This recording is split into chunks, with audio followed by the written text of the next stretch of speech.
Order, meanwhile, ending birthright citizenship has been struck down by a federal judge for the third time now. The ruling's making it clear that the quickest way for reform would be through Congress. Our next guest is trying to do just that with a bill called the Birthright Citizenship Act of 2025. Let's bring in Republican Congressman Brian Babin from Texas, co-chair of the Border Security Caucus. Sir, welcome to you, and thank you for being here. You penned a piece in The Hill making your pitch: Congress must reform birthright citizenship. You write, the most recent data shows at least 6% of all births in the U.S. are to illegal immigrant mothers. That is equivalent to at least 250,000 annually, exploiting loopholes in our immigration system.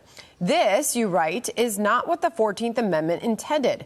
Your bill ensures that U.S. citizenship is granted only to children born in America who have at least one parent who is a citizen, lawful permanent resident, or serving in our armed forces. So make your pitch here today. Well, for one thing, Sandra, it's great to be with you.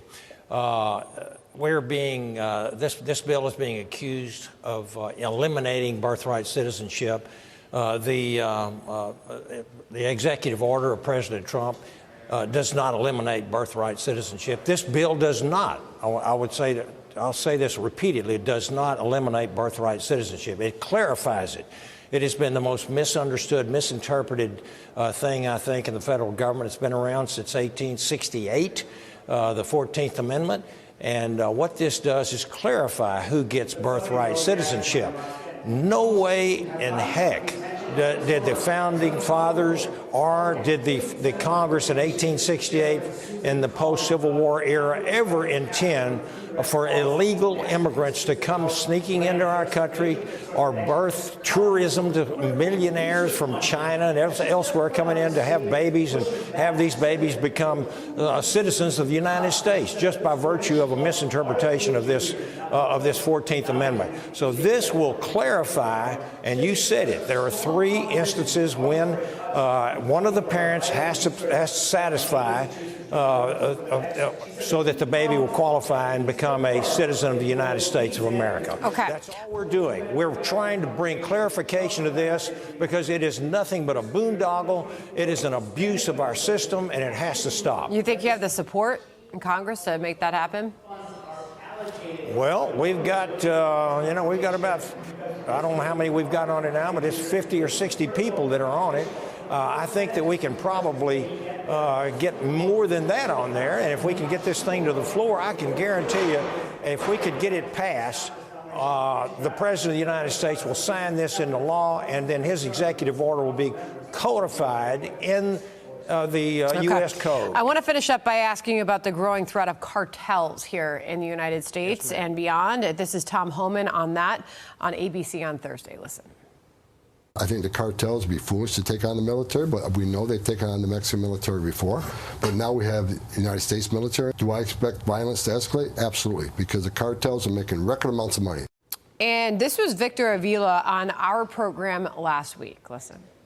You got a full-out war on two sides of Mexico. One on the other side of Arizona, in the Sonora Desert, the Sinaloa cartel are having massive daily firefights. Just in the last couple of days, on the other side of Laredo, Texas, in Nuevo Laredo, there was a capture of the #2 guy of the Cartel del Noreste, or the Cartel of Northeast, and extreme firefights. You would think these fights and shooting is happening in Iraq, but it's not. It's right next to our country. There is a lot of support for getting a hold of this situation that has only been getting worse in recent years.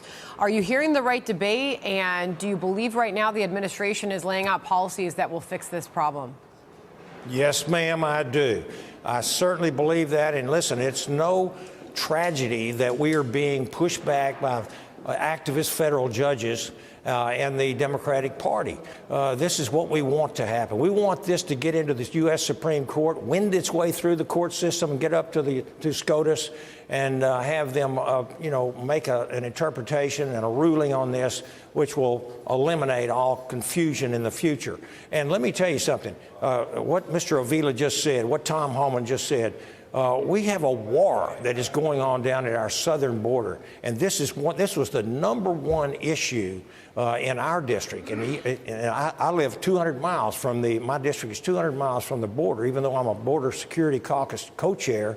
Let me tell you, people are tired of criminals of the rapes, the murders, the terrorists that are coming in, the potential of mayhem that this open border has created in our country after 4 years of absolutely insane policies of the Biden administration. And so they are ready to have something done at the border, and I thank the good Lord for Donald Trump's appointing Tom Homan to do this great job. Yeah, and as we were speaking, an update crossing the wires, 2 planes carrying Venezuelan migrants deported from the U.S., the first since the January deal, are heading to Venezuela. This is according to the South American country's government. This just crossing right now. 2 flights carrying U.S. deportees heading to Venezuela, according to the Venezuelan government. We'll keep following that. Sir, thank you very much for joining us. Yes, ma'am. Thank you. John.